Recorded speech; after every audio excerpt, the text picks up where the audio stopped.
les étoiles, d'un lieu sans terreur, sans douleur, sans rival.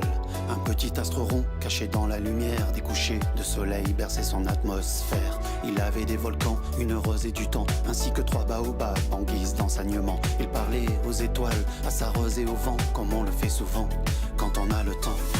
Il a quitté son astre pour parcourir des mondes, rêveurs et enthousiastes. Il a vu ceux qui grondent, des hommes vaniteux, trop puissants, trop sérieux, des rois seuls et envieux, des chiffres plein les yeux, des grands toujours pressés, cherchant l'admiration, chacun portant son masque, son rôle, sa vérité. Mais lui, tout ce qu'il voulait, c'est le dessin d'un mouton pour sauver sa planète du mal qui dort en secret. Sans juger, sans s'en faire, il trouvait du sens dans les choses éphémères. Pendant que les hommes comptaient, il regardait le ciel. Pendant qu'ils oubliaient, il cherchait l'essentiel. On est obligé de grandir, mettre des rêves au placard, jeter nos crayons, partir et marcher droit sans égard. Mais l'essentiel est possible, apprivoiser son bonheur. Pour les yeux c'est invisible, on ne voit bien qu'avec le cœur.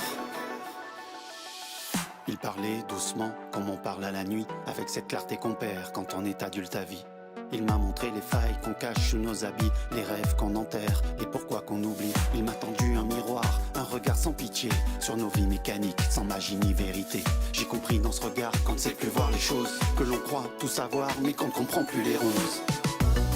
On est obligé de grandir, mettre des rêves au placard, jeter nos crayons, partir et marcher droit sans égard. Mais l'essentiel est possible, apprivoiser son bonheur. Pour les yeux c'est invisible, on ne voit bien qu'avec le cœur.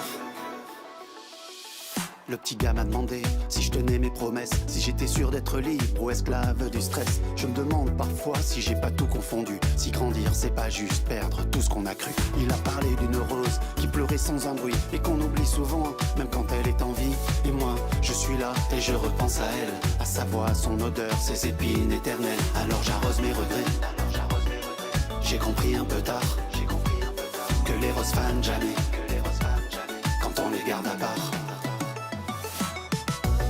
On est obligé de grandir, mettre des rêves au placard, jeter nos crayons, partir et marcher droit sans égard.